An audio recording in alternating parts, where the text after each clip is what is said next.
Hello. Oh, this is not very well focused. Alright, cool. Hello there. We took a break yesterday. We're back today. And today actually marks the 20th anniversary of Unreal, a 1998 Epic Mega Games at the time, and Digital Extremes put out a first-person shooter. And it's an interesting one to unpack on a number of levels, just from not only from the development of the game, the kind of design elements that leaked in from other games of the time, and kind of what Unreal as a game has allowed Epic as a company to do to this day. And it's actually an interesting kind of path to follow.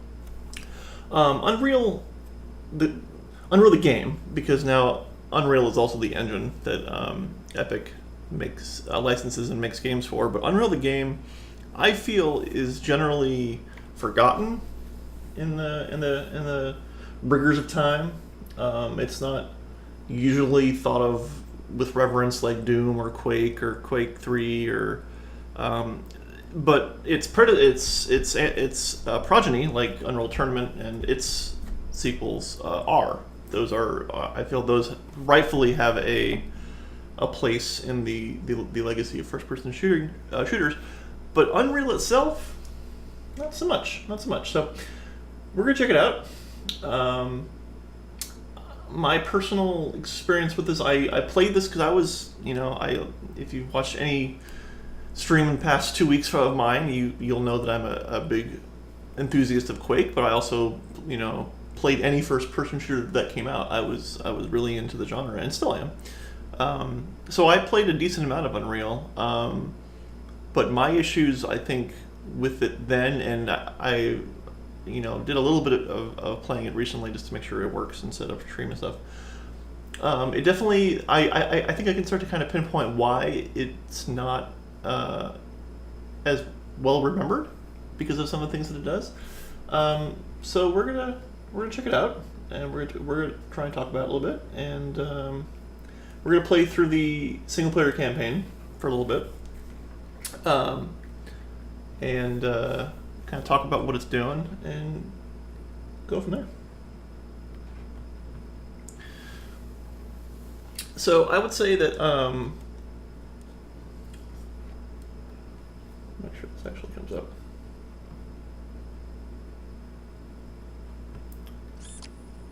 Oh, that's got a sound to it.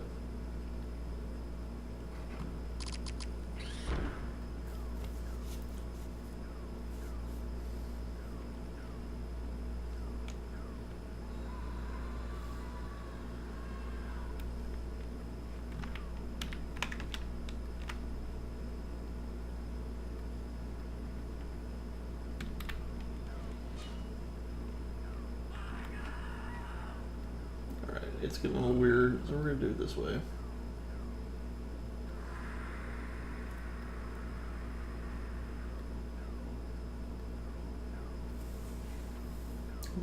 Looks alright. Okay. Prisoners 8, 4, 9, escaping.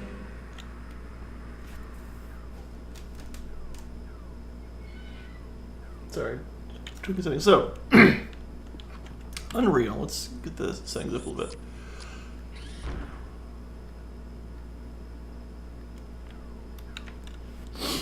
So, this is 100% positioned as a single-player game. It also had bots and whatnot, but this is very much positioned as a single-player story experience, for better or worse. I'm trying to think if this came before. Oh, so this came actually before System Shock, which is actually really interesting. Because this has some, well, not System Shock 2, but System Shock. It came before System Shock 2, I should say. And it's doing a lot of the same things that the System Shock game and later on the sequel did, with this abandoned complex sort of thing. And journals that interesting that I'm not getting journals now. I was getting them before. Oh, because I didn't have the thing. Yeah, so and we would see this in other games where they would build a story through found logs, essentially, right? Like, this is a thing that is very well done, is very well known now. And they were, System Shock 1, while not played very much by most people, did this level of kind of ambient storytelling. So we have some prisoners who are mistreated and run on a prisoner ship. Prisoner 470 escaping.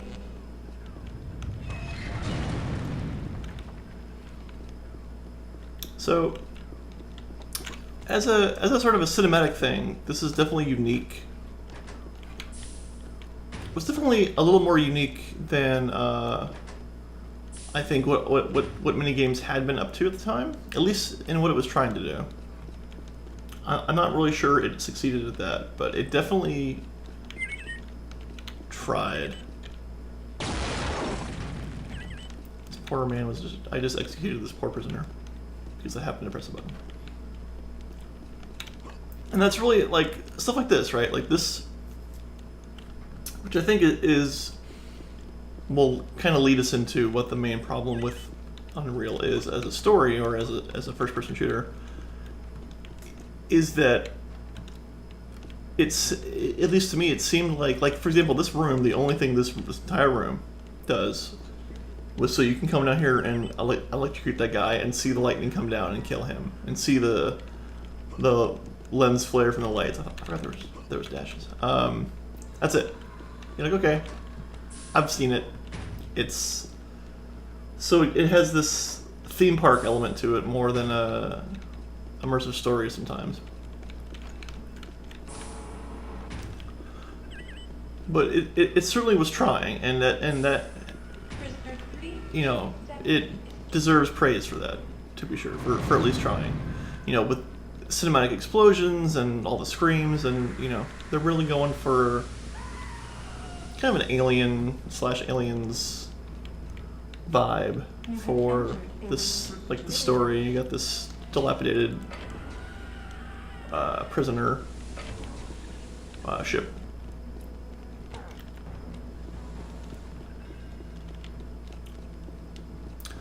Lots of flickering lights. They really wanted to. So this, and we'll see more of this, but this really ended up being them showing off the engine that they had worked so hard on for so long. And that was always my issue with it. Like, here we suddenly have reflective floors. Like, these were very cool things in 1998. Like, this looks a lot better now, obviously, because we've maxed out in terms of the graphics, but like, this was very, very impressive back in the day. Like, this yeah, it was.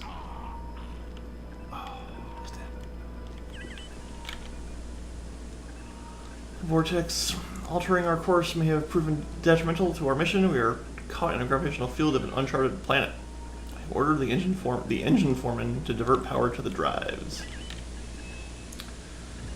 So the ship is called the Vortex Rikers. It's a little TNG, but alright. Prisoners have become more and more restless as we get closer to the prison moon. Security says they have the prisoners under control, but several have had to be taken to MedLab for treatment.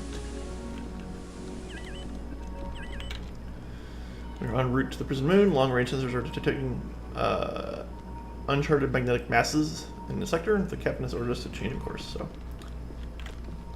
more ambient storytelling, as well as the, like, they don't have to. This was definitely not the first, but one of the more ambitious-esque attempts to do storytelling through the environment in a way that we almost take for granted now. And yet it's not really a pioneer in that. It's kind of complicated. I'm trying to get that ammo, but I don't think I'll need it. Where we have now ascertained, without needing a paragraph of text telling us that, shit's gone real south on this ship. Prisoners were landing on some uncharted planet. Bad things are afoot. Like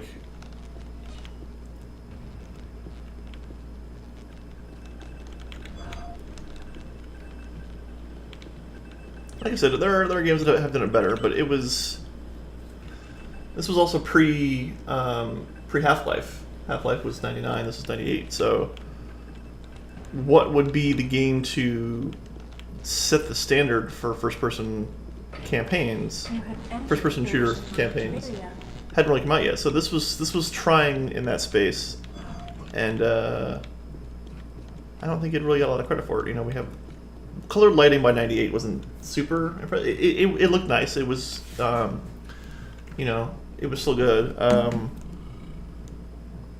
forget when. I think Quake 2 was 98 as well. I don't know which came out first, but one of Quake 2. So the other interesting thing here is, one second.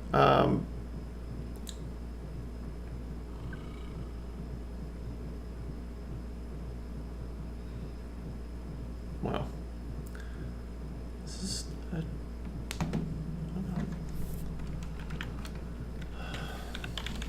one stream, it takes forever. So this was Quake 2 was 97. So color lighting wasn't super impressive. It wasn't the driver for the game. It was perhaps an expected thing. But we have these ambient kind of object things, like the fans and the lights, and just lots of little bits and pieces to try and say on the story.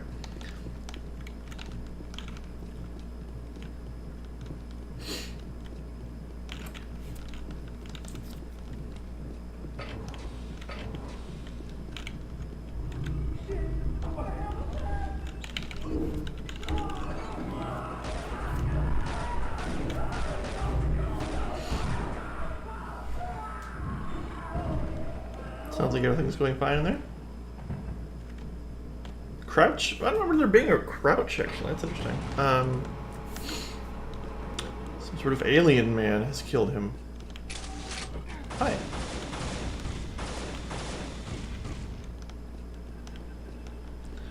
So we have our first gun. One of the, it's like a little plasma pistol that recharges, I think? Yeah, it does, up to 47. Or... I forget how it works.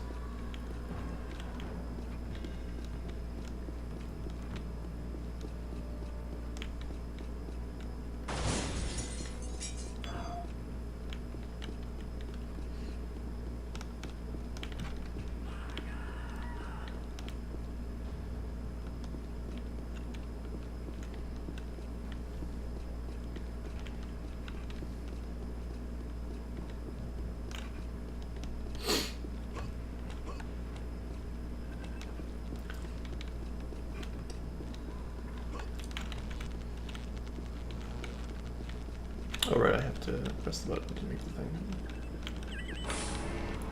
So I'm not going to stop and read every piece of text. Like, it's suffice it to say that they do a decent job of trying to world build here, trying to sell you on the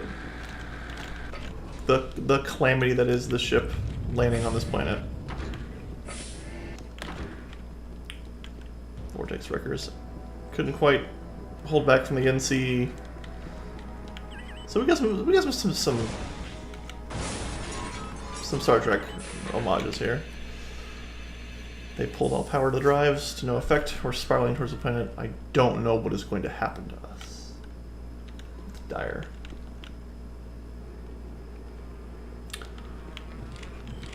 So yeah, what I was kind of starting to say earlier was the legacy of this engine is interesting to kind of track, because this was the first. How do you not shoot the thing? This was the first game for the Unreal Engine. This This is where the Unreal Engine came from. The Unreal. And the speed with which they licensed this engine after this game, and after maybe a little more after Unreal Tournament came out. Good music, by the way. Say what you will about the game. Very cool looking water, some of the coolest water of the time.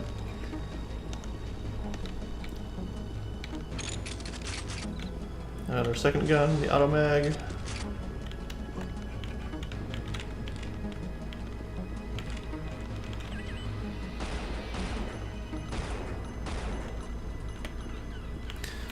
But yeah, my issue with this game was always that it felt.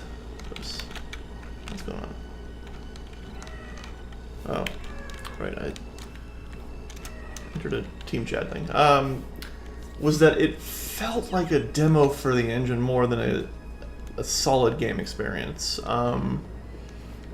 Just at the rate with which they used all of their effects and all the lens flare and the big cinematic, like it wasn't subtle about saying, hey, look at this, look at these shiny floors, look at this, this pulsating light, look at these lens flares, look how elegant and awesome it is. And it was, but for 98, like architecture / brushwork wise, this looks kind of basic, right? Like even 96 Quake and Quake 2 had really interesting map work being done, and this is just kind of blocky, kind of straightforward. Also, so I'm playing on normal. I didn't want to try Nightmare / hard because balance in this has a few issues. The shooting didn't feel great. Well, yes and no. Parts of it felt great because Unreal Tournament and its progeny are really good shooters.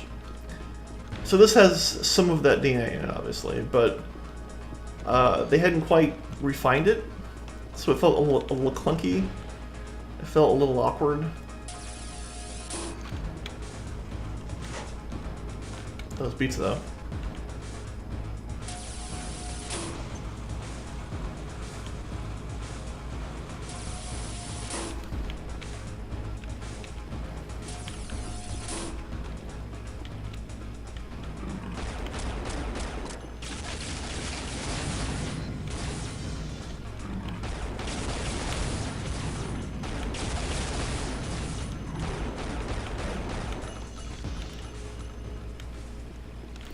Like the characters looked a little weird, and like the character design in Unreal was never its strong suit. I don't think anyone will argue that.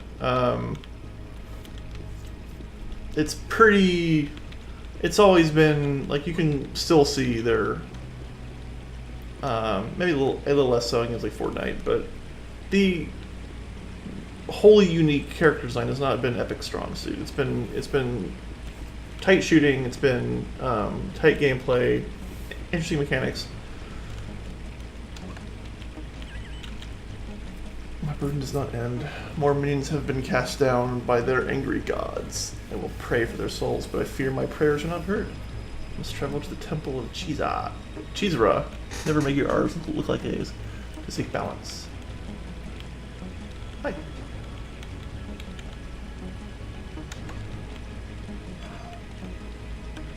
I don't need to shoot him. He doesn't threaten me.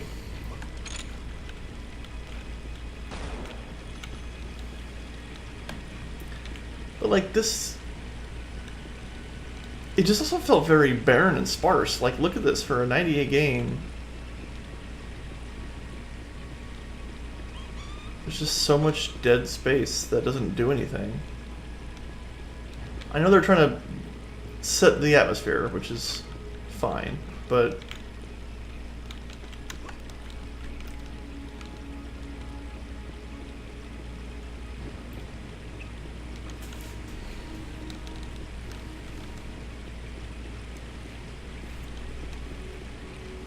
And there was like these, I think this might be one of those where they're just, oh yeah, 'cause this was one of my 2 choices.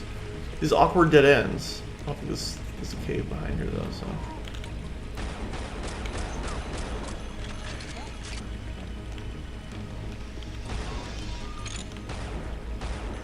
They had destructible objects, which was still cool and, you know, was underutilized. Keep backdashing, I don't mean to.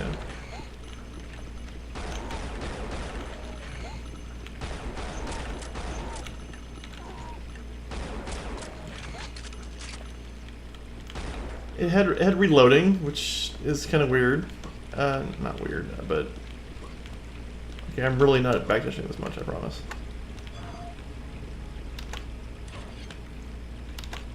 Got some armor. Teridium shards. I forget what those are actually used for. If those were current? No, not currency. Maybe ammo for a gun. It's been so long since I've actually played this campaign. Played quite a bit of Unreal Tournament, and it's in that series. Specifically 2014. No, that's not right. 2004. 2014 is another thing. 2004. But I've played through them all. And those did a lot of really intelligent, sharp things with online multiplayer and stuff. But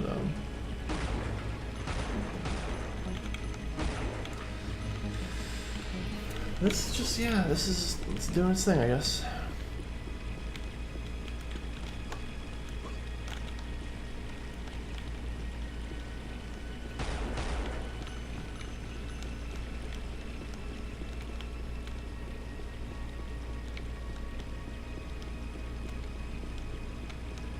Still a little dark. I mean, I've increased it quite a bit, but it's still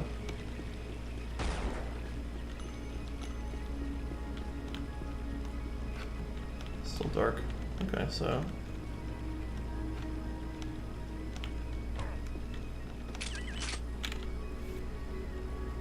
should have stayed with the others. I think my leg is broken in several places. My brother had been looking for help 8 hours ago.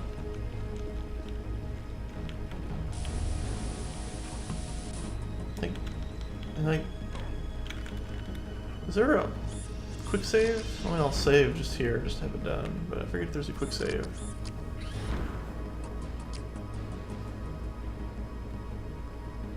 Also, this interface, yeah, feign death. It's such a weird ability. This interface would go on to be in Unreal games, Unreal Tournament, and then 2003 or 2K3 and 2004. This menu-based kind of desktop that they did would go on for a while. Guess we can swim. But it's just, it's so stark and it doesn't...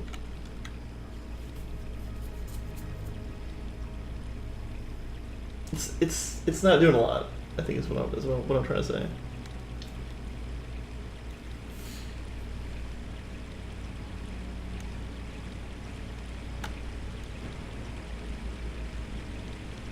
This may have been a mistake, because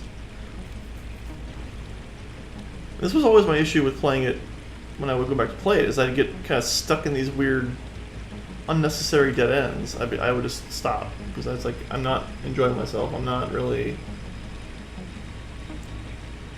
I don't really feel like I'm getting anywhere, I feel like I'm just running around, occasionally shooting things.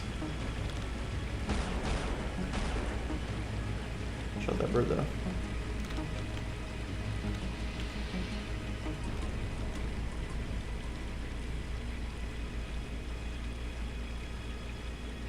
Yeah, this doesn't go anywhere. This is not... Maybe here? But you know, like that's... Yeah, it's just such a... This is on medium difficulty. I'm not on easy. I should be...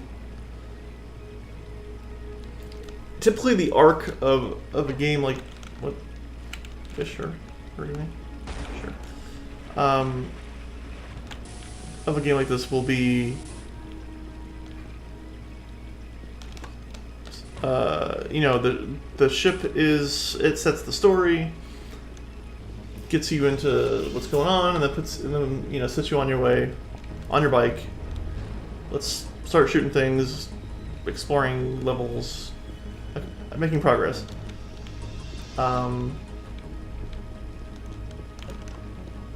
Is that literally the other button I could have pressed?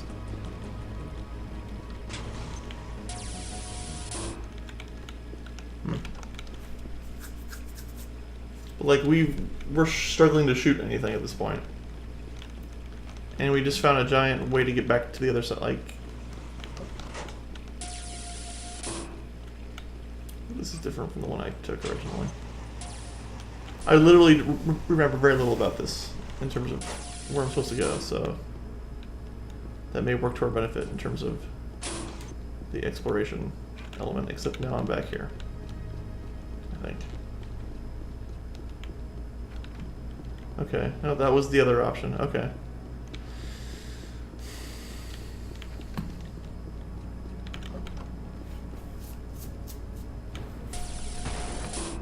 Excuse me?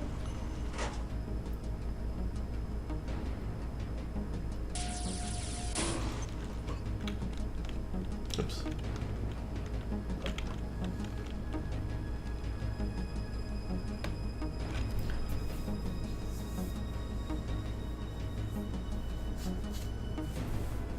So yeah, what's going on here, friends?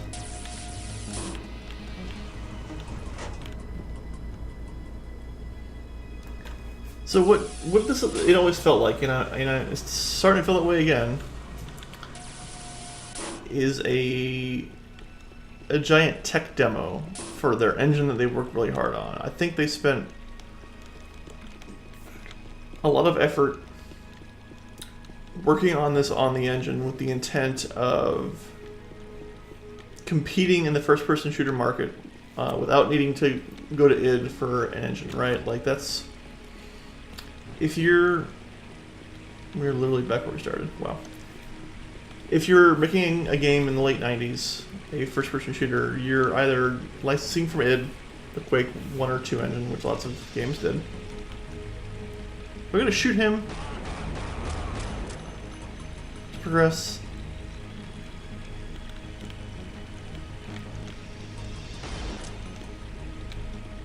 I think he was trying to help him, but picked up the flashlight.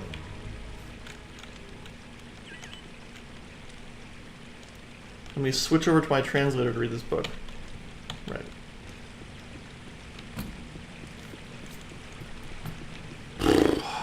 So yeah, this is unreal. And these caves, I don't think these didn't go anywhere, did they?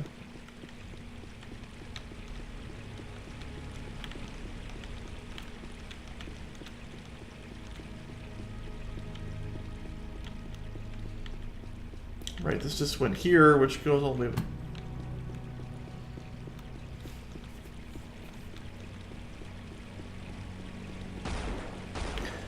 So yeah, so you were either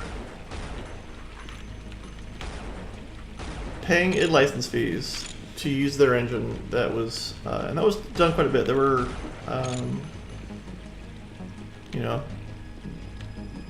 read through the article on the id engine in terms of Quake and Quake 2, and right, you'll see quite a few number of games that took advantage of id's engine, but Epic Mega Games, at the time, Epic Mega Games wanted to do their own thing, chart their own course, and wrote their own engine, but I feel they spent too much time in development on the tech, and was like, okay, now while we're doing this, let's make a first-person shooter campaign. And they're like, oh, okay, well, I guess we can do that, you know? And there wasn't a lot of thought put into atmosphere. It was more about showing off the engine, showing off the tech, showing off. Look how big this is. Look at these skies. Look at this water. Look at the lighting and stuff. So, but did at the very least bring them to, make Unreal Tournament, which did a lot of good things for online shooting and online gaming. I have no idea who the hell I'm supposed to go.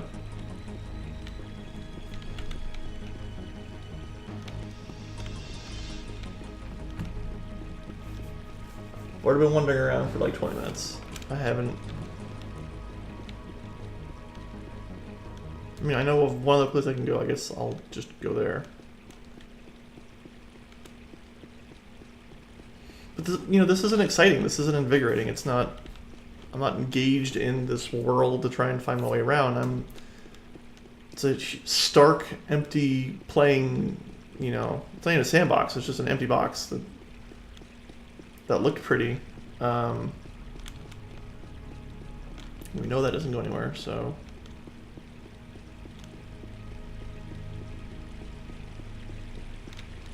Try the other side, I suppose.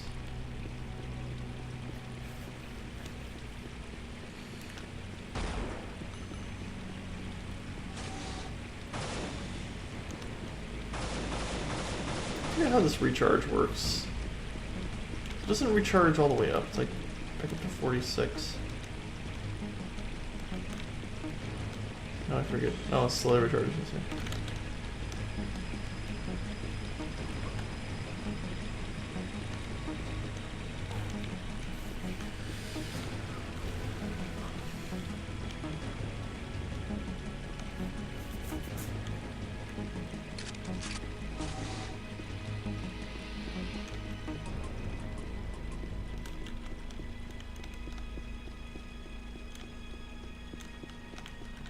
Guess we'll go in here.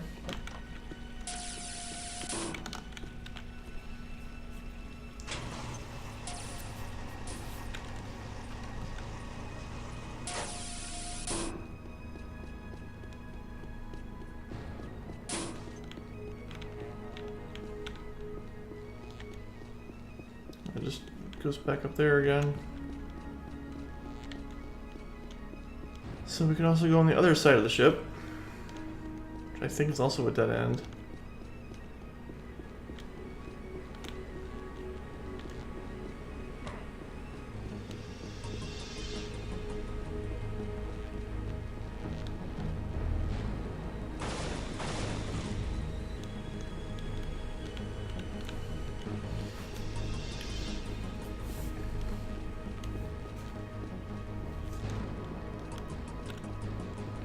So that looks like a big sand crawler. Intentional otherwise.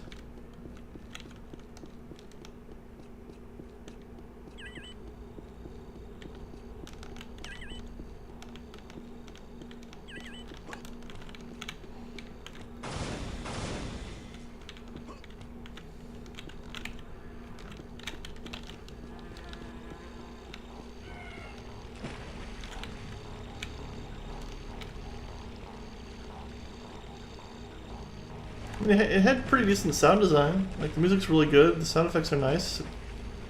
It's doing its best to build the ambience of the area. But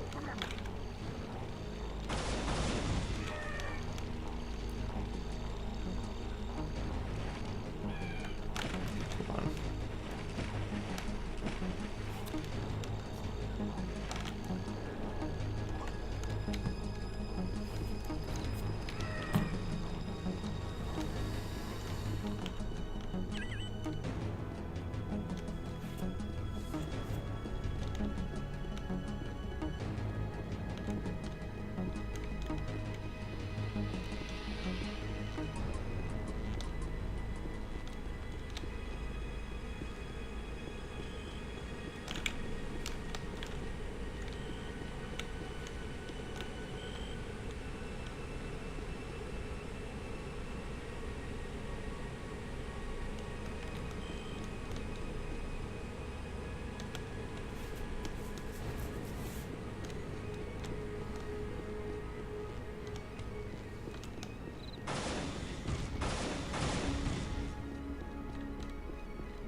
Alright, I guess we'll go. Hope that lifts the end. What do we do with this? We got.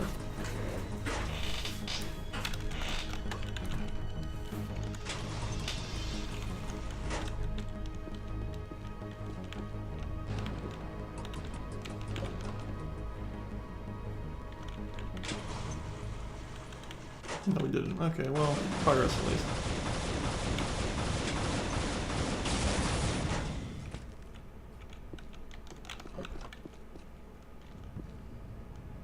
But the fact that there are dead ends is so very frustrating. Like, you don't want to have your player feel like they're wasting their time. And nothing... I mean, it's one thing if it's trying to be a labyrinth of some kind. But just to have huge swaths of your map that are just literally there for looks, it feels real bad. It feels like you're wasting my time. And that you didn't have a plan.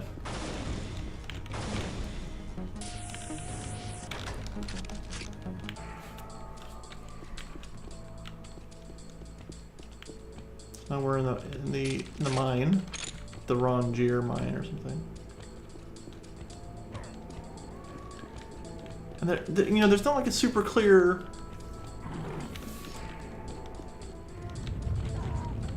It doesn't feel cohesive or like. It's like, okay, I crashed on this planet. I wandered around for a while. There were some houses. Now they're mine. You know, it's like a disparate. Like a disparate series of maps, kind of tenuously linked together. And the shooting is, at least with these weapons, it doesn't feel great. Some red lava.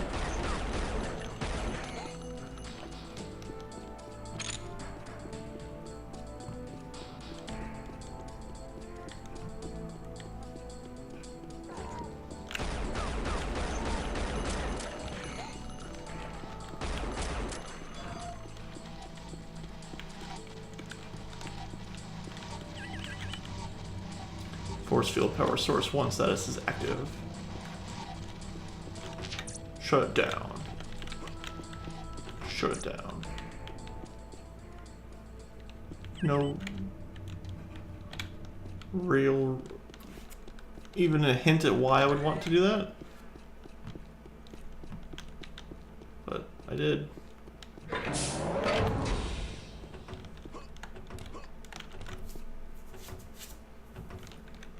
Dynamic lighting, just, you know, show off we can do it too, not just the id games.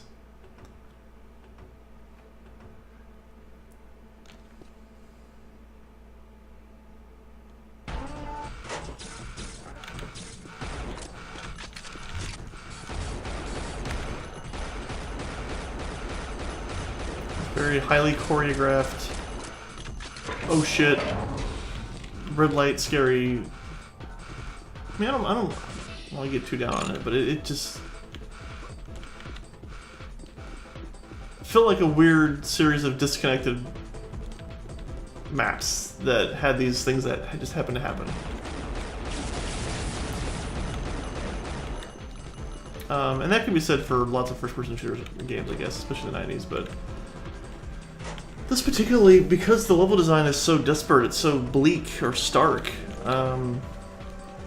I'm not even really sold on it being mines or being, like, what was the point of that force field? I'm already backtracking.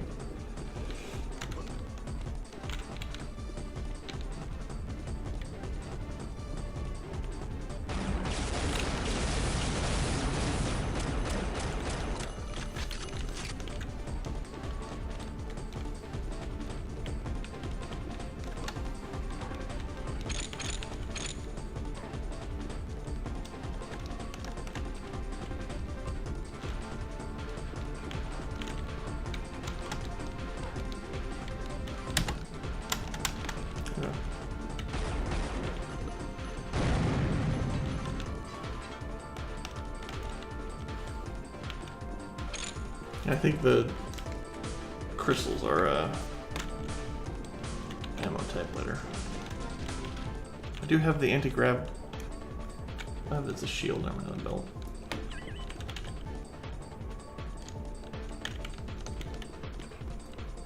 Like, I really respect them trying to do this, the ambient storytelling with all the translator logs and stuff, like, especially with how, and you've heard all the little blips that I've kind of walked past, I feel like that's, it's almost wasted on the environment that they're put in.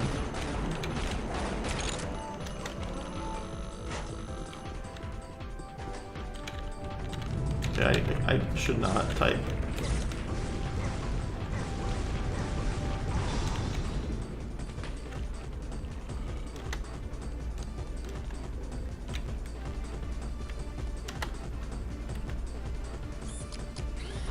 Oh,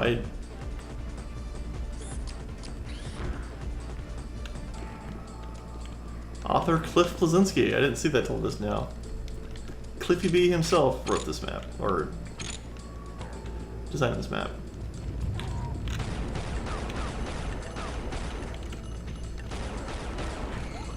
I mean, you want to talk about the... Oh, I see, that's why. The legacy of Epic, it's hard not to do that without talking about Mr. Blazinski, who was a big part of Epic's success during this time period, especially with, you know, Unreal Tournament. He would, of course, go on to do Gears of War, and famously, just very recently, had to close the studio. Okay, I keep hitting R, thinking that's a reload. It's not. Closed Boss Key because Lawbreakers didn't do well, and their weird PUBG clone didn't do well, and he's just... There's a good article, I think it was Polygon, who did about, you know, is the age of the... like this celebrity dev over, and I'm inclined to say yes for the most part. Like, most people aren't as excited about games because of one dev anymore. I mean, there are still a few of those, right? You have, like, Hideo Kojima still has that mythos about him. Suda has that mythos about him. You know, there's a few more Japanese than Western these days.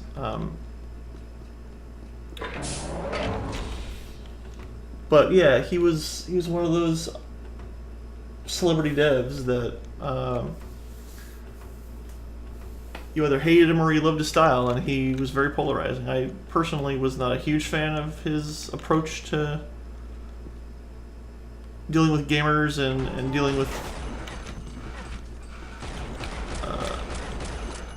the rigors of development and things that would come up, but he did a lot for the genre because he was so instrumental in the Unreal series. And Gears of War, obviously, like, say what you will about Gears now, but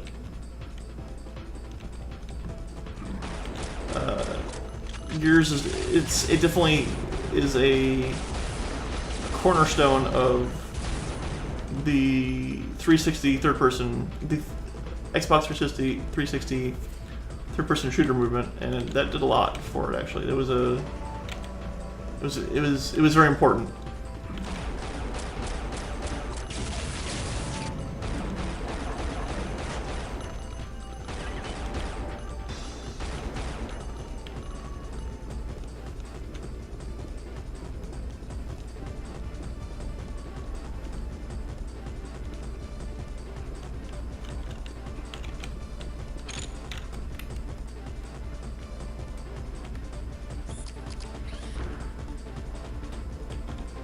Oh, F6 is still a quick save. Is it F9 still the quick load?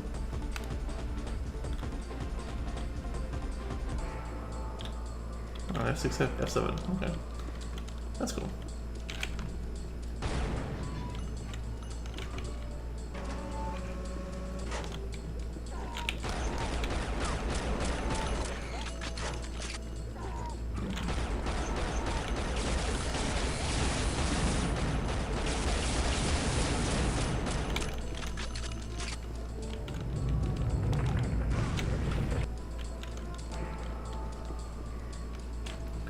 And actually, what is interesting about the music, and I'm pretty sure this is the case, it was tracked music. I'm not sure if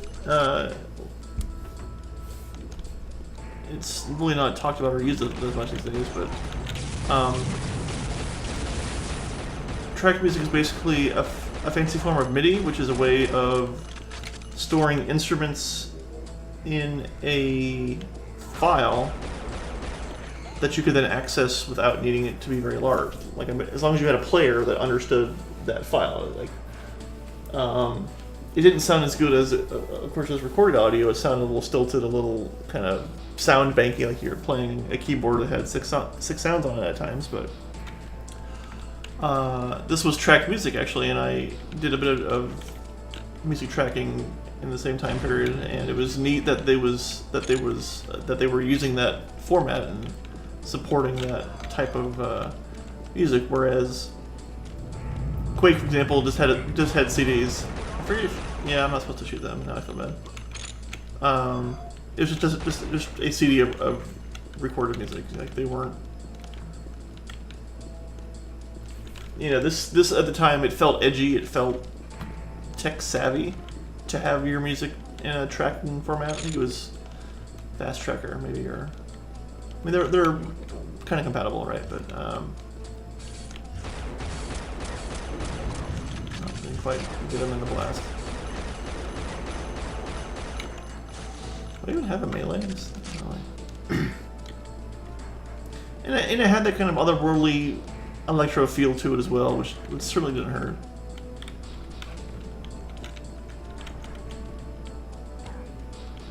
Do I shoot this? I do.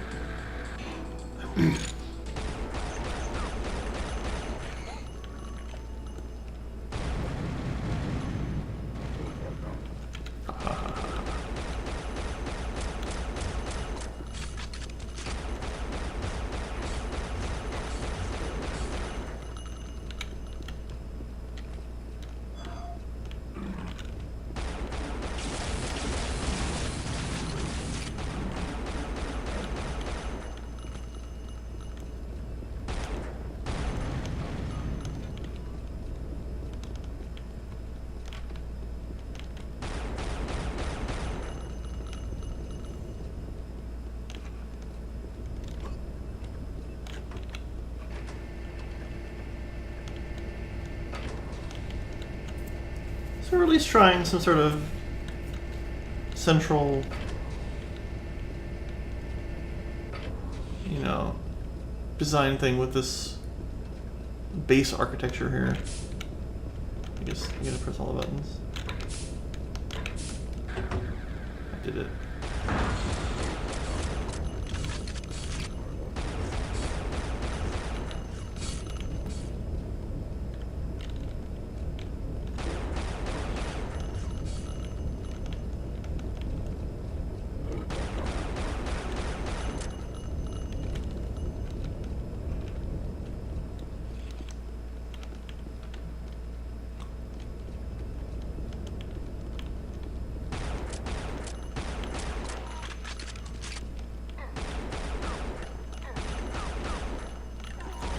These things always sound like people grunting, and that always creep me out.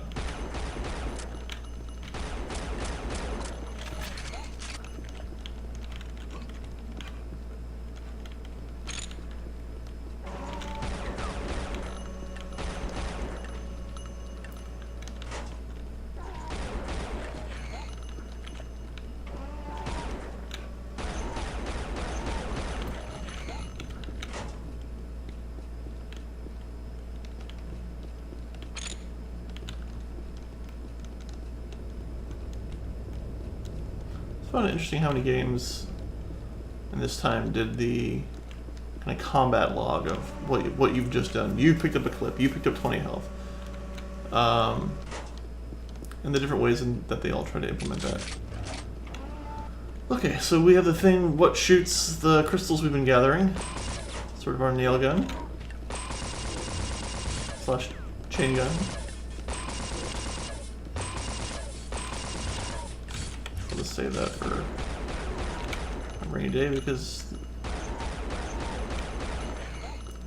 He's Naji, I want to say, but that doesn't sound right.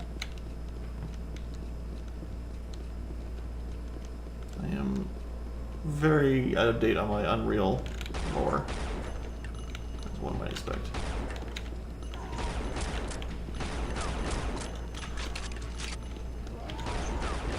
They did, you know, to their credit, the kind of grinding sound of your gun as it's getting close to being out of ammo in its clip. Definitely a sign of things to come with active reloading in Gears of War. Which, I mean, you know, not a ton of first-person shooter games had reloading this time. Like, even, obviously, Quake and Doom did not. I don't think Duke Nukem did.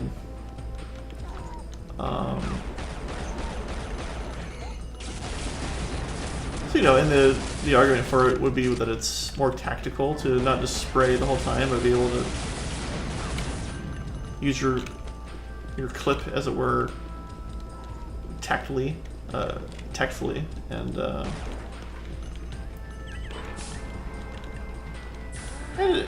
for me, it depends on the game.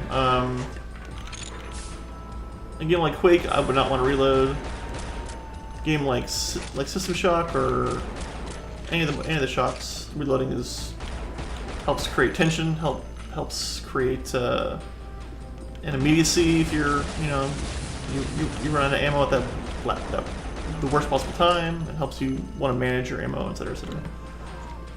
It doesn't really do much here, other than just feel like a thing that they were kind of playing with. Let's use our crystal gun a little bit here.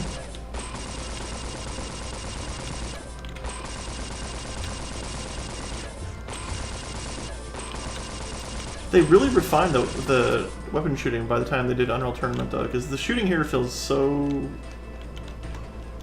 Just compared to Unreal Tournament, it feels so clumsy and a little awkward. It's not as tight, I would say. Okay, so I'm going to stop shooting these guys, because I don't think there is some sort of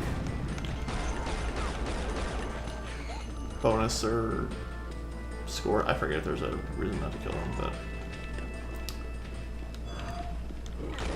Hello.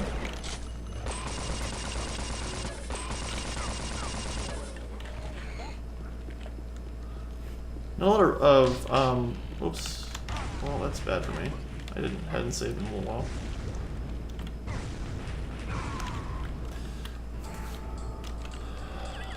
Crap. All the way back here. Mr. Select. I can't remember all the details, but remember that reading that Left 4 Dead's AI would time zombie attacks when you reload. Yes, the Left 4 Dead director. I do believe that's the case. It was insidious in that it would... I don't think it would learn your habits. I don't think it was that... it wasn't doing machine learning or anything fancy like that, but it would... It would use your ammo, the state of your ammo and the state of, well, I...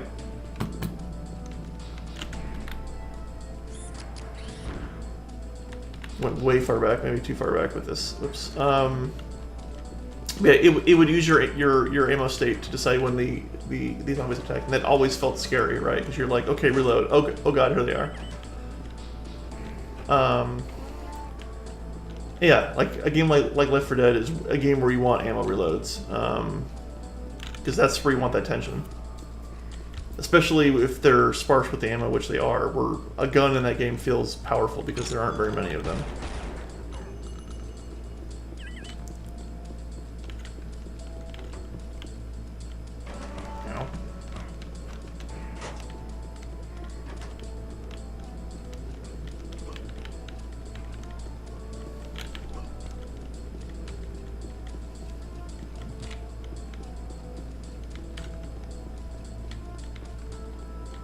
Crap, I think I'm going backwards now.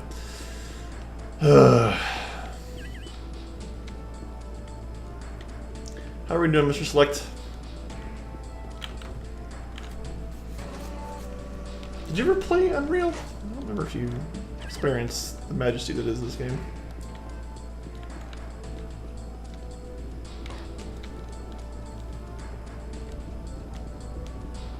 Yeah, I went way far back. Oh man. All right, I need to be more on the ball with. Yeah, that's kind of what I was saying at the top of the stream, Mr. Select, is that most people don't remember that there was just an Unreal game. Everyone, Unreal Tournament, 100%. It had a huge legacy, fantastic shooter. All right, this way. Especially 2004. And this is not a very good game. The shooting feels awkward. The level design is so Spartan and not in like a Master Chief kind of way. It's just very desolate and kind of boring.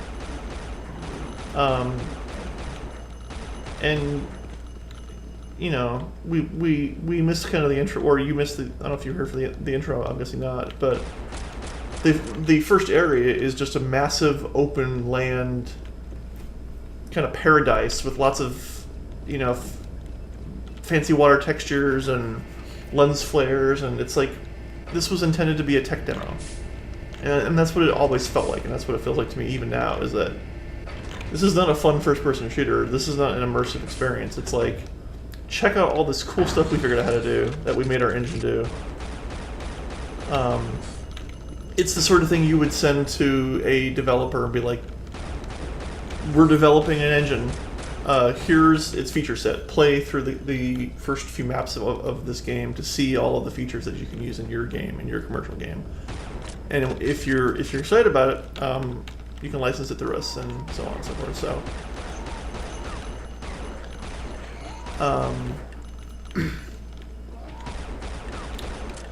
and it's kind of unfortunate because, as I was saying earlier, they try with the story to an extent. They have these, you know, the ambient storytelling of logs that you find everywhere.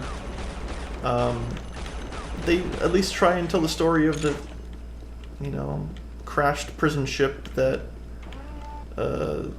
landed on this planet, and the thoughts and prayers of every person on that ship, at that doomed ship, is recorded there. But to what end? And so this was 98, and the, like, level design wise, and I'm kind of, you know, retreading old ground, but there are a few more people watching now, so I don't mind doing that. Level design wise, it's so flat and just, there's just not much going on. And you just take something like Quake 2, and even Duke Nukem had some more fidelity to the levels, but that was well before. It's just flat, you know. Good sound design though. We like that. We like the good music. Sound effects work nicely. Fit what's going on very well.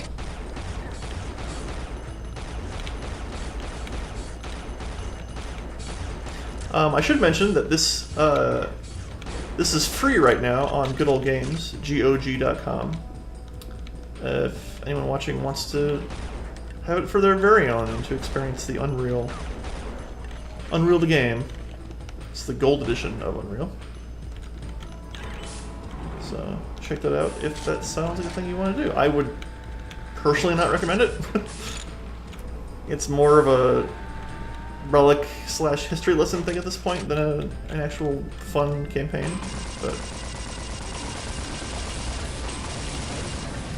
But this level was designed by one Cliff Bleszinski, so that's relevant for, you know, recent news events of his studio closing down, and the issues Lawbreakers had, and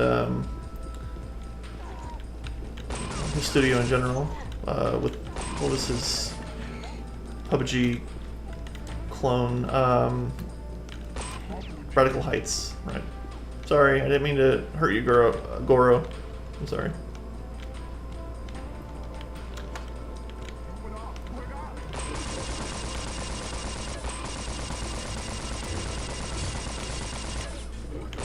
Look at that roll.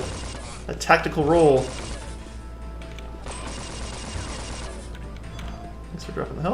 that. Sure. Nali slave resistance detected in sector. So right, these are the Nali slaves, and the other lizard men are the enforcers.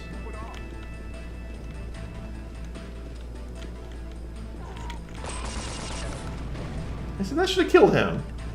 It's a barrel by an enemy. How does that not kill? Like, come on. If Doom E1 M1 Hanger has taught us anything, it's that if there's a barrel near an enemy, you expect him to die when you shoot it.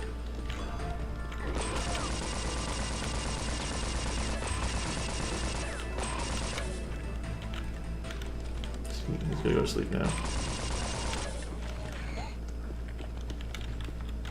Alright, well, that didn't take us too long to get back to... But, like, these awkward traps that would happen, like...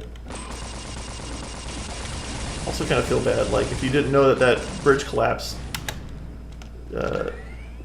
you were just screwed and you fell in lava and you had to reload. Hope you... Sorry! Oh, he killed the slave, that's not cool. I mean, I shot him too, but I at least didn't try to kill him.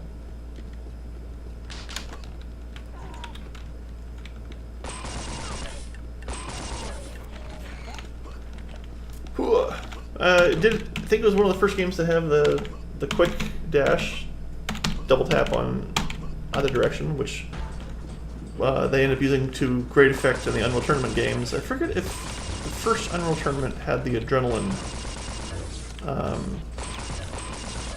mechanic where you would do like movement combos, like you would go forward, forward, back, or forward, forward, forward to spend your adrenaline that you had accrued to do to like run fast or have a certain ability. So this was kind of a precursor to that system. I'll be right there. I just need to take this elevator. You kind of see that I am walking right into these shots.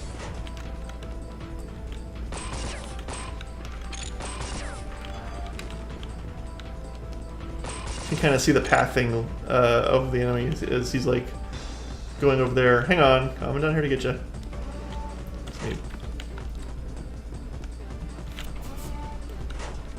Super 90s soundtrack, as I was saying earlier. Still a fan. It's not like I don't have the Unreal soundtrack on my iPhone Shuffle library or anything, but it's cool. It's the kind of music I like anyway, so it works out. But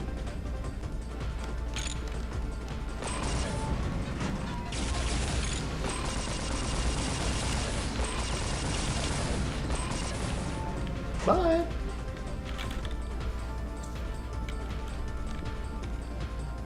Can I use the elevator now? Oh, right, the button. The giant button that was right there.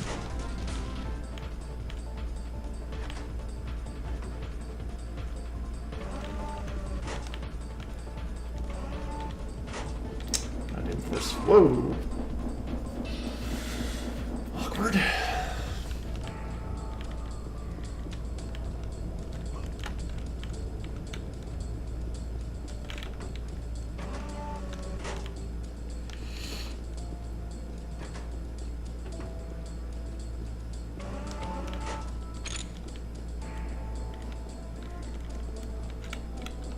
Thanks. Thank you, Mr. Select, for pointing that out. That, very helpful.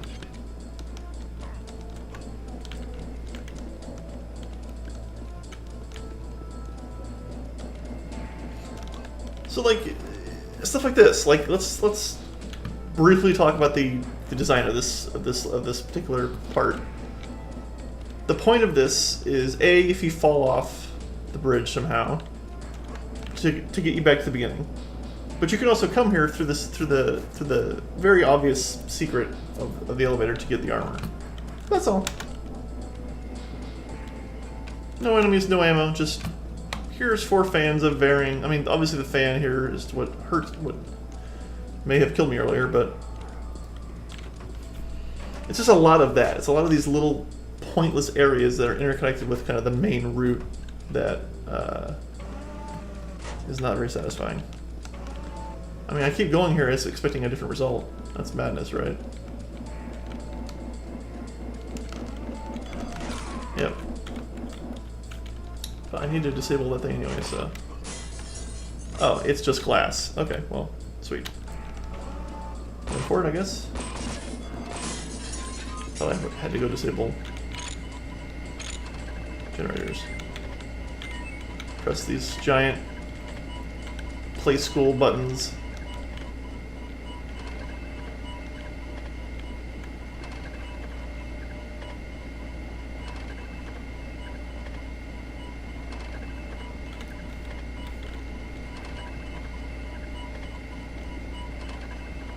Okay. Now what?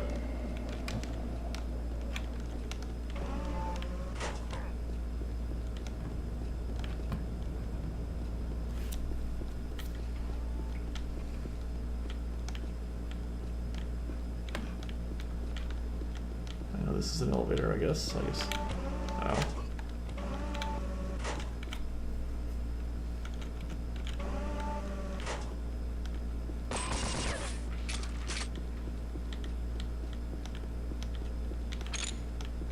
I got the asthma decor. I think that's ammo for, yeah, I've been collecting. You seen the lower right? There's, yeah, that's a lot of this game. Mr. Select is a lot of areas where you're like, oh, what's this? Oh, it just stops and that's it. You're like, oh, okay, and the music is also stopped, which is strange. So let's save and then load it and start it back up. There we go. So I guess that opened up. I mean, clearly those three buttons do something, right? Okay. Depths of Rarjigar, also by Cliff Bleszinski. Cliffy B, as I'll always call him, because A, he hates it, and B, he's always going to be Cliffy B to me.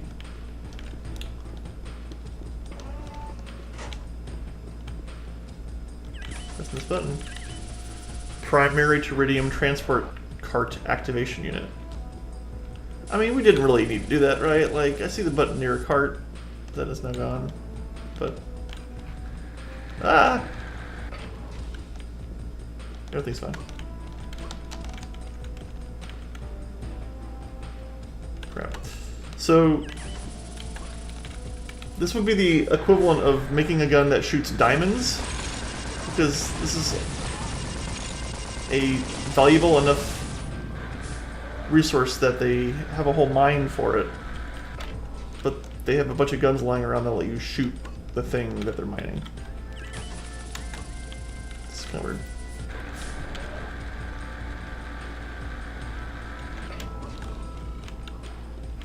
Okay, we're not shooting the slaves. Really nice. Although, I mean, they're just kind of chilling. Oh, hi! I have a lizard ninja here who's come here to greet us. These sweet barrel rolls he's doing. I want this stuff.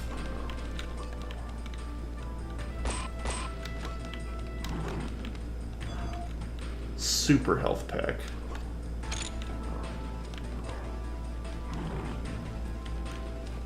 These boxes are growling. I don't like that.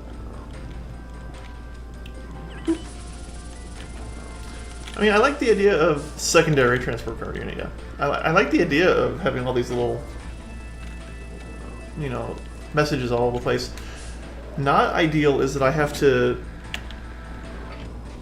go over to my items in the upper right and select the translator to even look at them. What does the voice box do?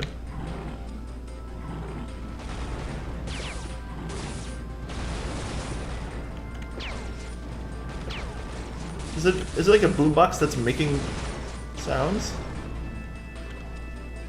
I assume to attract the attention of it. This is not a stealth game. Why would I need that? This game's weird.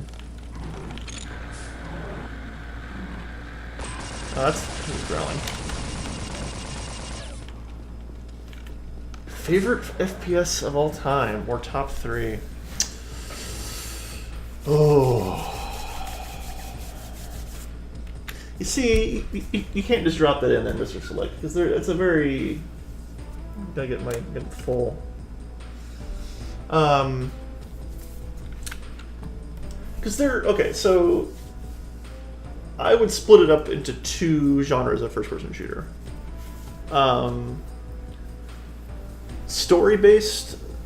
Good morning, Newhouse. How are you today? Good to see you again. It's like story-based campaign shooters and like multiplayer shooters. Shooters that the point of them is the combat and the deathmatch, the team deathmatch, or the CTF. So those are, to me, I can't really mix those two because I turn to those two types of games for different reasons. So in the kind of single player campaign, it's hard to quantify.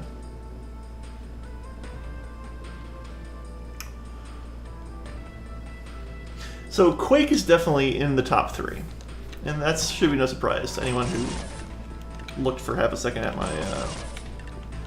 my Twitch page. System Shock 2 is also in that top 3. Top 5.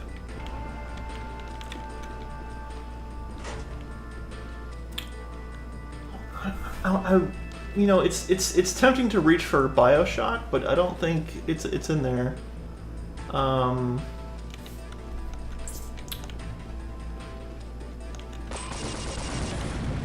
that barrel worked nicely.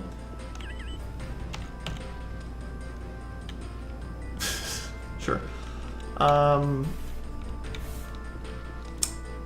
a ruminating on that a little bit, but in terms of shooters that are there just for the action, see, here's the thing. Also, Doom 2016 for me falls into that second category of a. I'm not going to Doom for the. Oh, see, yeah. Here's the thing. So in the Quake / there's actually 3 genres now. You have the RPG first-person shooters, right? You have your Deus Ex, you have your System Shocks. Like, those are in their own things, right? And you have the first-person campaign kind of games that don't really have RPG elements, like Quake, like this. This would not be in my top 10. And then you have like games that are primarily for deathmatch, like Quake 3.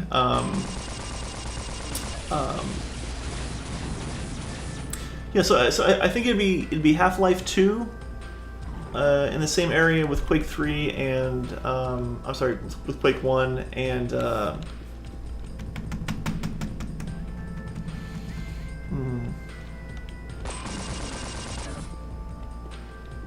See, Half-Life 1 is good, but it's not as compelling as 2. It was a pioneer for a lot of things, but it's not as good of an immersion of story.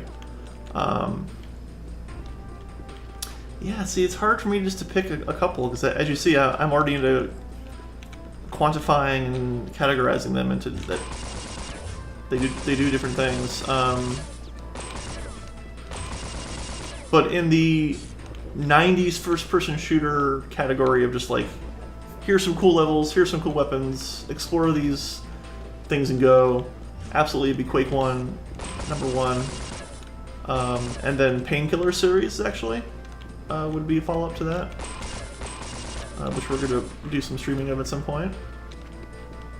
And then, actually, Doom 2016 is a fantastic... it captures that same energy of the fast-paced, tense, no reloading 90s first-person shooter. So yeah, those are my... And of course, that's just off the top of my head. I'm sure I can come up with more as I think about it, but...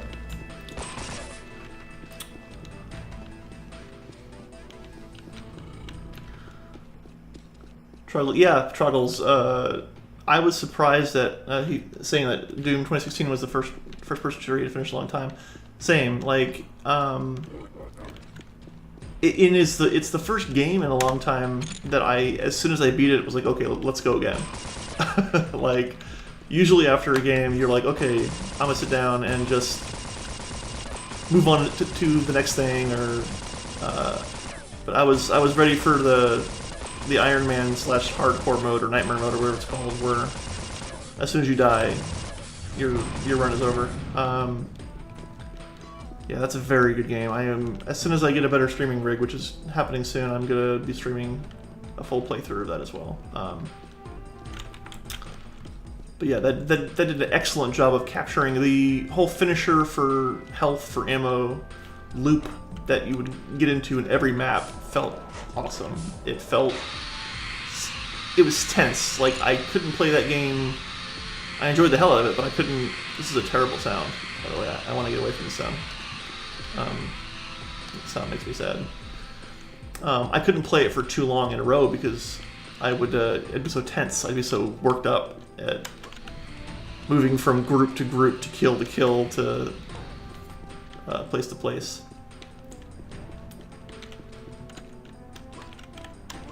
And it's good to see you again, Truggles. Haven't seen you in my stream for a while, so appreciate you stopping by. We're examining. Yeah, that's actually Truggles saying that made you want to go back and finish other FPSs. This is kind of the impetus for some of my streams, is that I'm going to try and do that.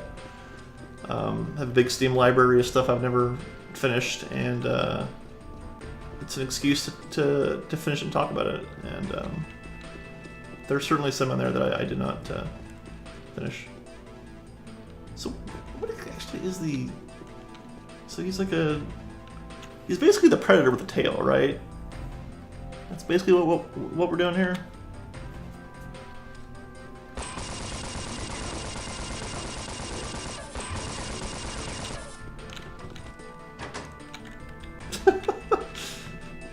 Giant tech button pressed, sound of wooden door opening.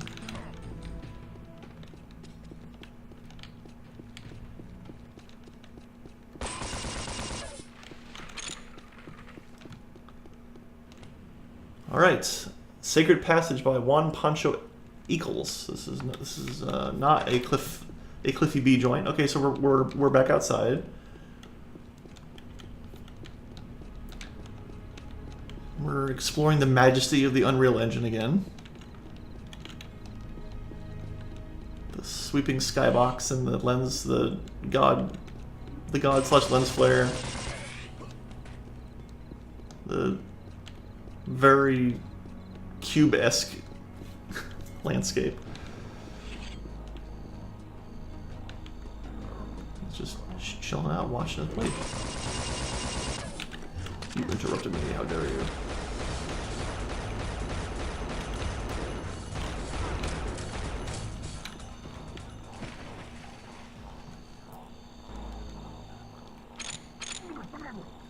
Is this fish that are hurting me?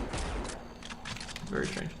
Very cool looking water back in the day. Like that was among before there was welcome to Narahi Park. Yeah, this, like, it's interesting that my deepest memory of this game is not, I don't remember any of this, and I played through most of the campaign back in the day, I think. I don't remember any of this. What I remember is lens flares, reflective floors, cool looking water. Like, I don't remember, and I think that sums up this game to a T, in that it's like, hey, we worked hard on this engine, here's kind of what it looks like. I guess this is a thing I can climb, maybe? Nope.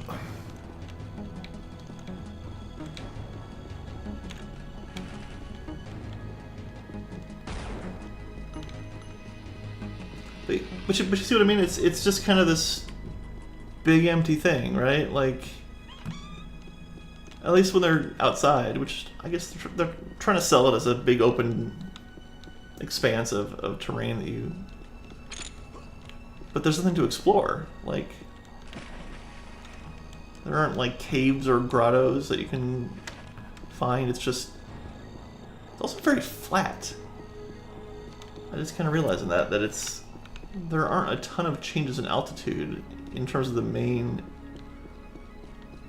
area that you're walking, and yeah, a little bit of a dip here, but like also, what am I to do here?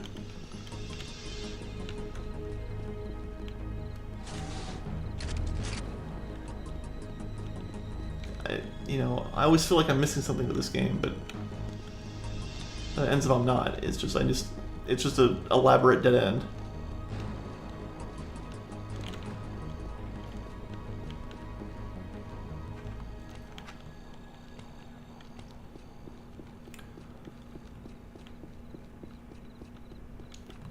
Yeah. Can't climb the trees, right?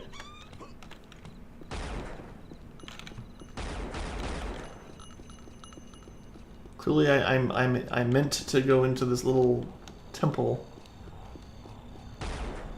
and do something. I guess I'll come back later. Go the other way.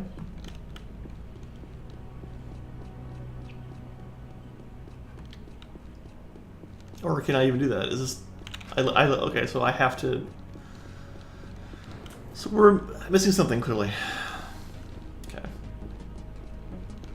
Take me through your journey, Unreal.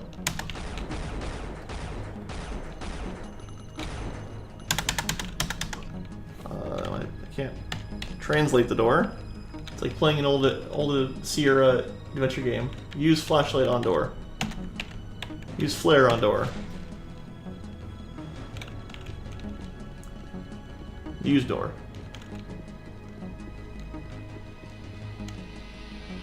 Like, it seems like you should be able to hop the mountain hill over into the thing. There's no, like, huge secret. Oh, hey. Gross fish.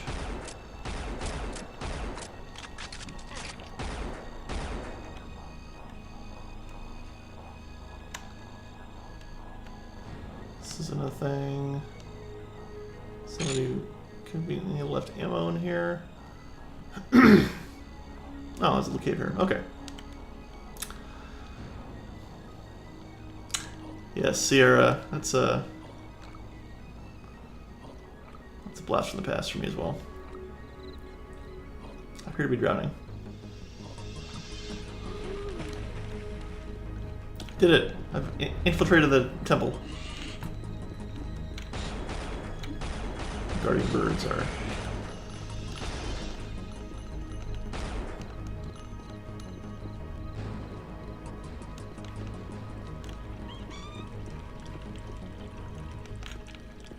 Check out this face. See, this is an interesting choice here. Same texture. This one sticks out a little bit. Oh, it is a button. Okay. Good. I was about to say that. That's not a secret or something. That it's pretty. Oh, that's... Flare! You must have a keen eye so that you may bathe in the sacred waters. I mean, I think I did the thing.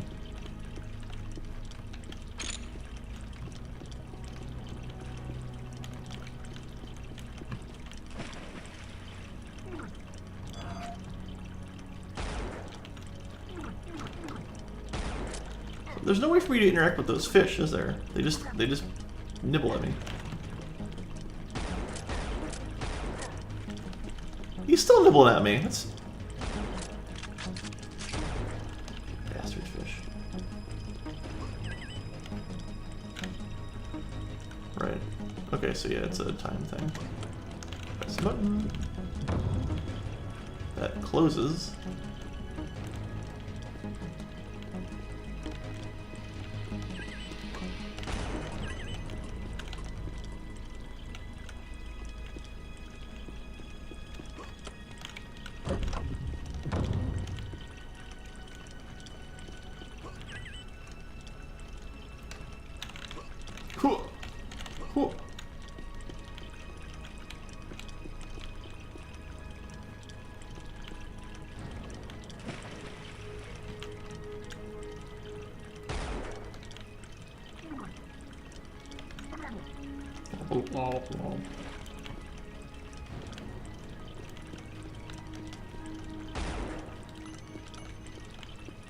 I can't pick stuff up and like, I can't put like a brick back in there or anything.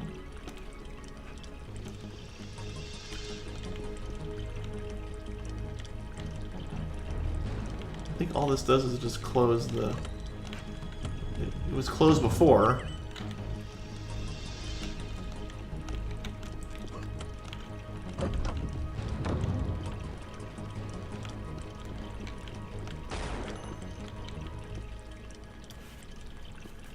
The puzzles are just intense. Well, that's just what opened.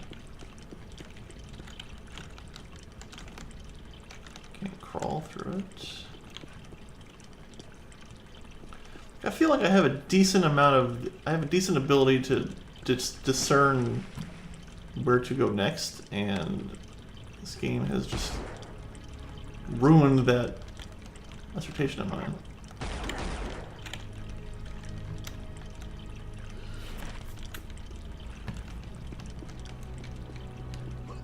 Is there anything else I can do in this place?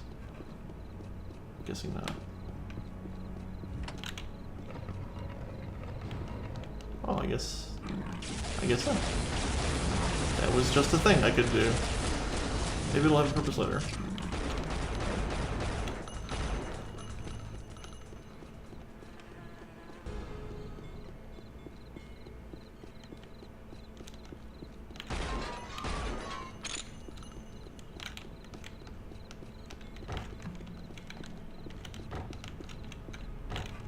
Rip.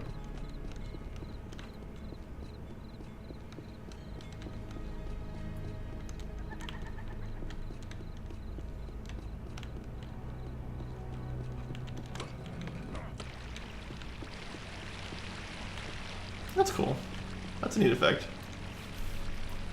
Not as easy to do as one would think, especially in 98.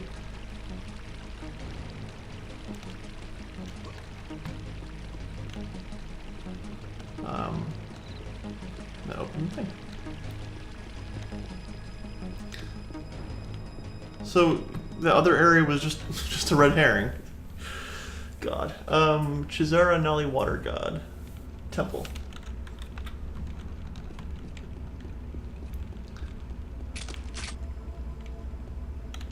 Okay. We have a new looking lizard snake thing.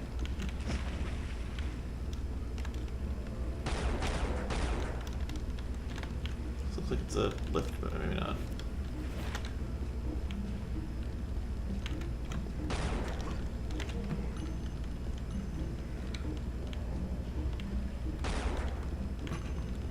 So I have a good sense of the level of interactivity with things I can shoot or not in this at this point. A comet isn't just a red herring.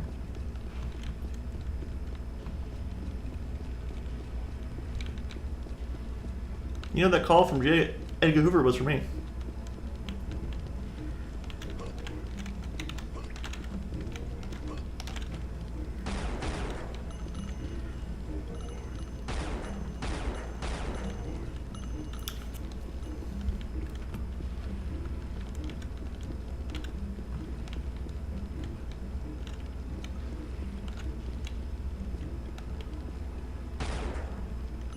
So yeah, I don't know if I should be shooting stuff or rubbing my face on a bunch of things. Intuitive is not, I mean, I guess maybe something in the water. I shoot the, oh, I gotta shoot the chains, okay, yeah. Very intuitive.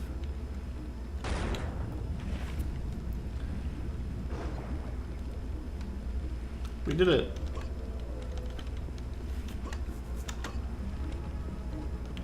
That did not.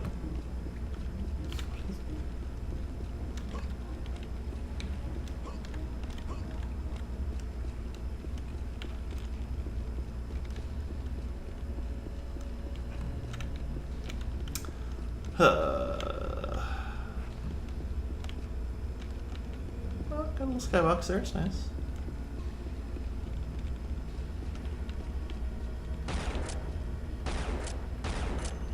So we've established that I can shoot the chains in there. That did something.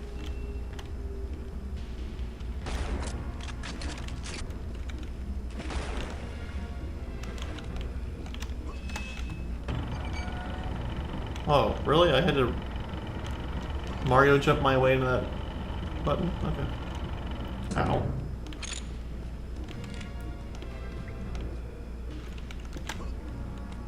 So this water looks like it would be acid. Like, I'm trained a long legacy of playing games where green water is acid.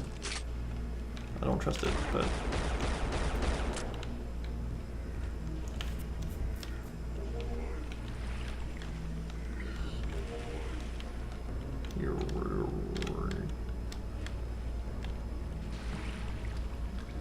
So we're doing a little bit of light... not platforming even, really. Hello, friend. What's your name? Mine's Unreal Guy. Wants me to follow him. I think he likes me. Didn't I fight you in Mortal Kombat? Pretty sure I did. Cool. Some flares and ammo. You're a cool guy.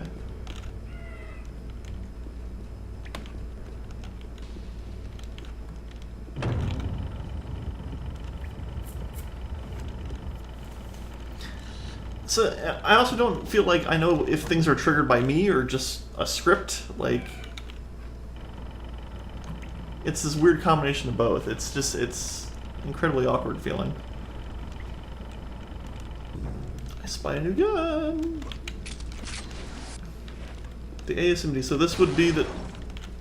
Never mind. I thought that was the precursor to the rocket launcher, but this is more like the pulse gun, like a rail gun. Okay. Let's save that for a rainy day.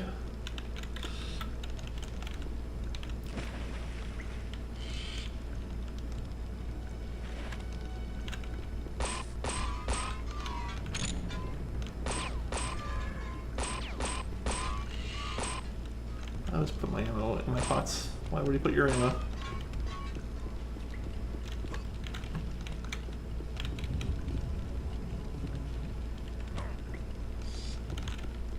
All that playing that second Quake mission pack has prepared me for pressing buttons. I'm an expert now.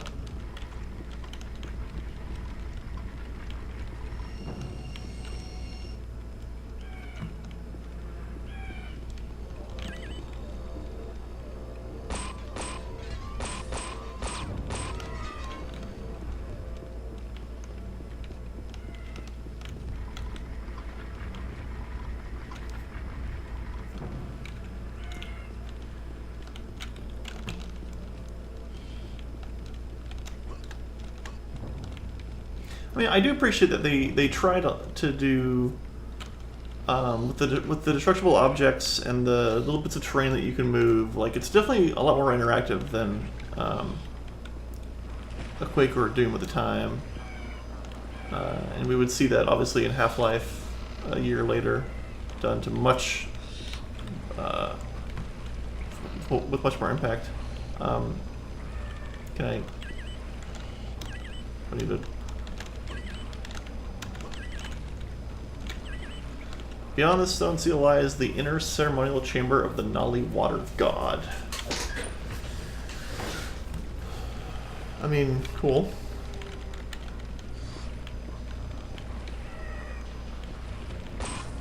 Do I have some, like, say about that? I can crouch jump my way in there. Maybe not. I gotta find a way to open the door. Probably through shenanigans down there.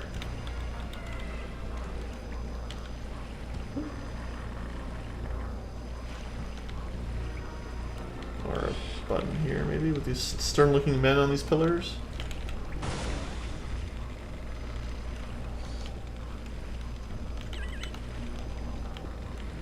Alright, let's go in here, I guess. Hello.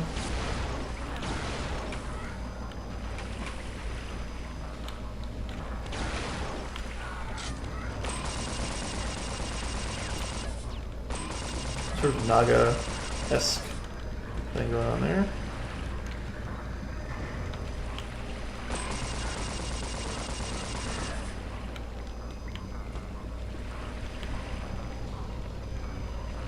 I've touched the pillar. Progress.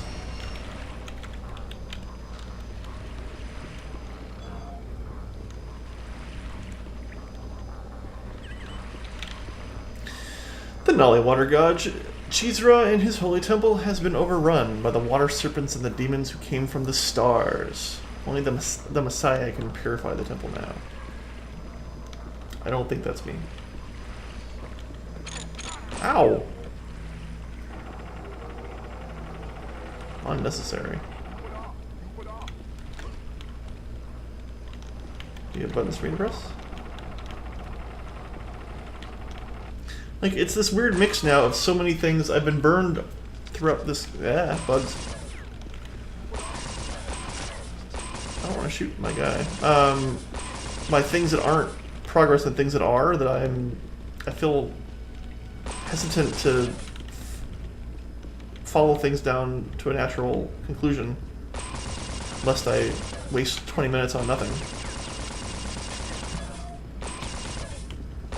Sorry. For this giant effing mosquito here.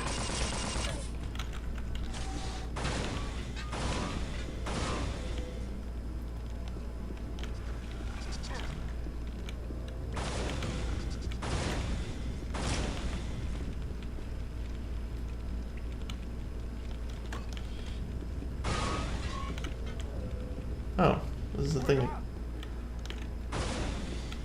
Wait, how did...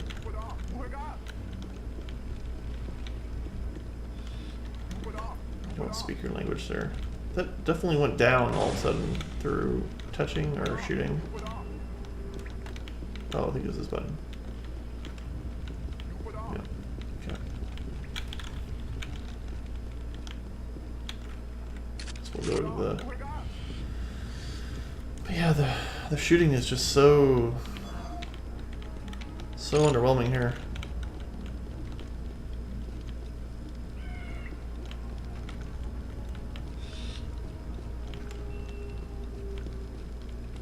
Now I'm back here, I think.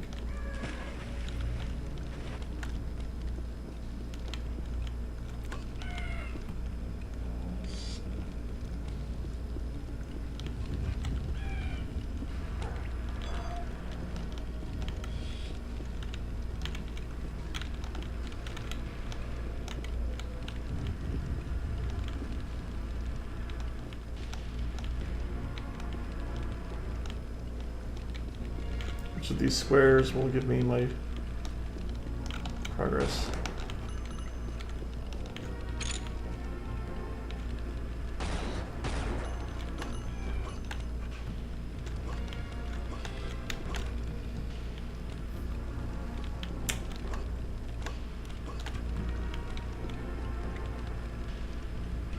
Wait, am I...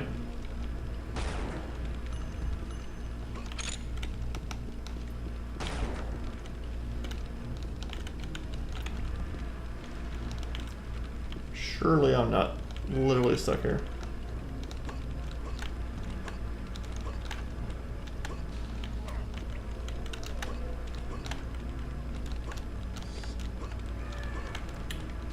So yeah, Unreal... I think I'm stuck here. Unreal is... No one ever plays Unreal, or...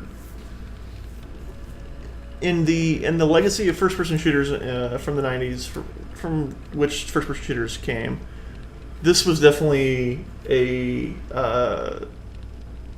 this was overlooked. This was a thing that you put on your computer to show off your Voodoo graphics card or your 3DFX graphics card, show your friends, like, hey, check it out. Look at that water. You know, look at that reflective surface. Check out the lens flare. Look what games can look like now, right? Like it was like the promise of what's to come. It was exceptionally exciting. It was very it drove up the hype for the genre, because like look what games look like now. You know, having gone from, 2.5D in Doom to 3D in Quake, and from sprite-based enemies to fully polygonal to colored lighting to huge open maps. Like, that's what Unreal did, and it did that very well. Like, it not only did it sell a lot of graphics cards, 3D graphics cards, because you needed a specific, as you do now, but a 3D graphics card was a very novel thing at the time, and this was a huge driver for that movement. Okay, that was the button for 3D games looking this good.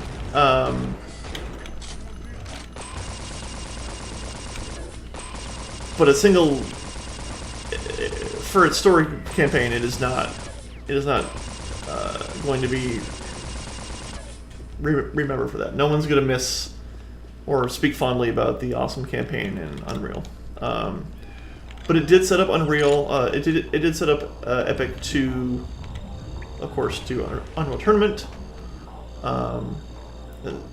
which was a very successful series of multiplayer games, which I was a huge fan of. They're actually still working on their new version of Unreal Tournament. I think it's just called Unreal Tournament. It's an open alpha on the Epic Games launcher.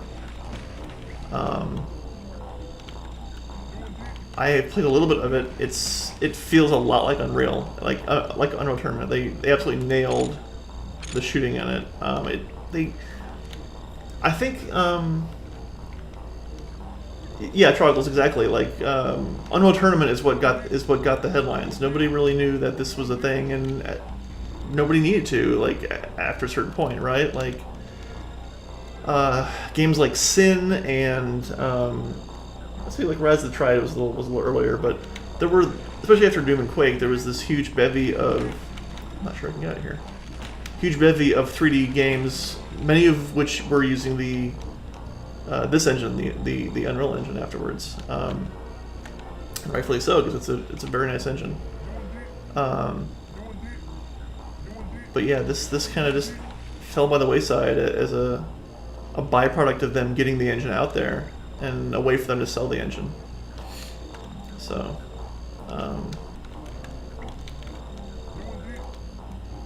the gold, like, saying that this is out for free right now on GOG.com, Good Old Games. This is the gold version. It comes with the expansion, which I don't think I'll be getting to. I think I'm about done. I feel like I'm not really able to. But yeah, it's the state of the Unreal Tournament franchise has gone through some ups and downs, right? They put out a couple on. They had a console run for a while after they took a break after. 2004 was the one I played a lot of. Then there was Unreal Tournament 3. That was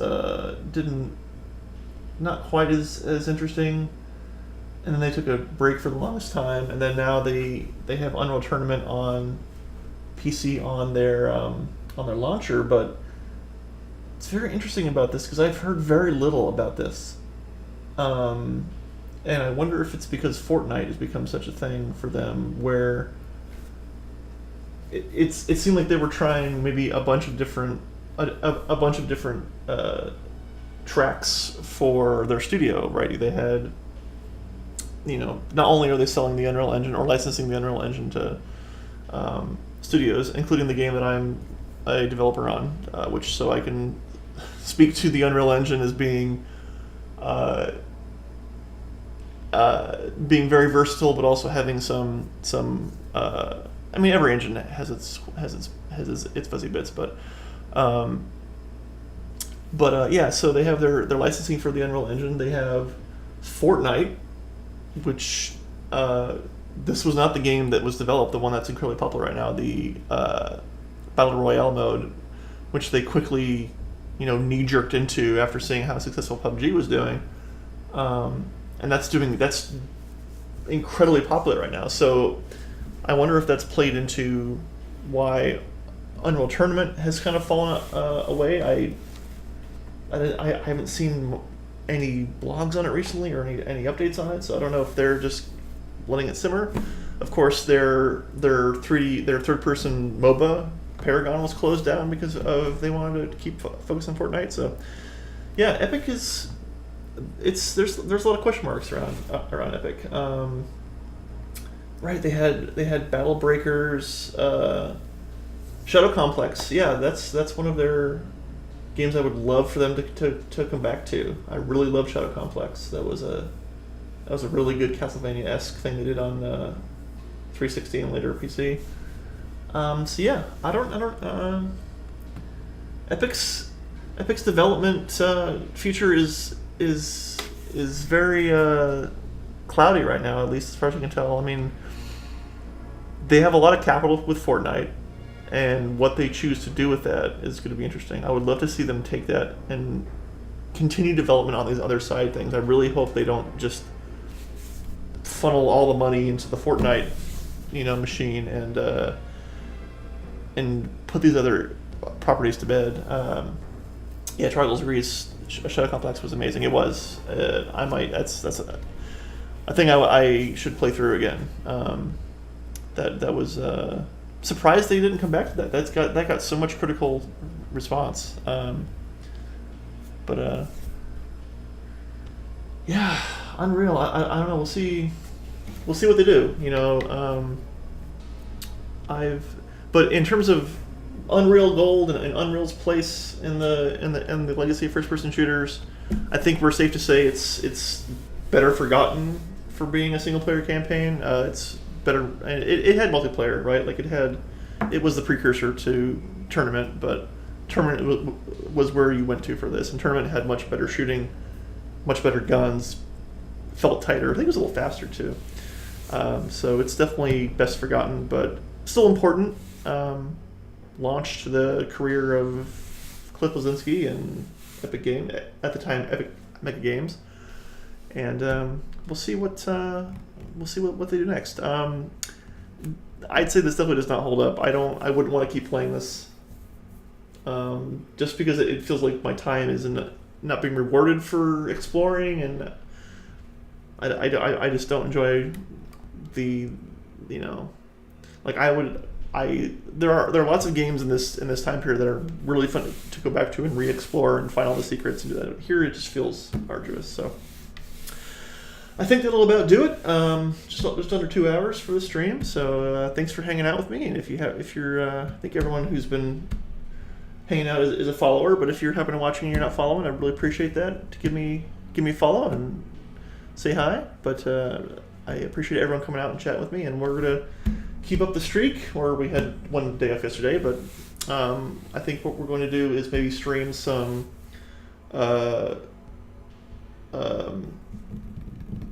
what's it called? God. No, not Shadowfall.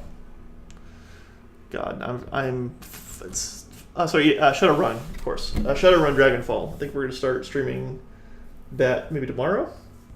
And then we're going to keep looking at some older games from time to time. I'd like to look at maybe some other first-person shooters of the era. I might try and grab Sin and look at that. I'd like to look at, we'll continue our Quake 1 series. We're going through the Arcane Dimensions mod right now, or pack of maps, so lots of stuff coming up. But we're going to call it there, and thanks everyone for hanging out, and we'll see you soon. Have a good night.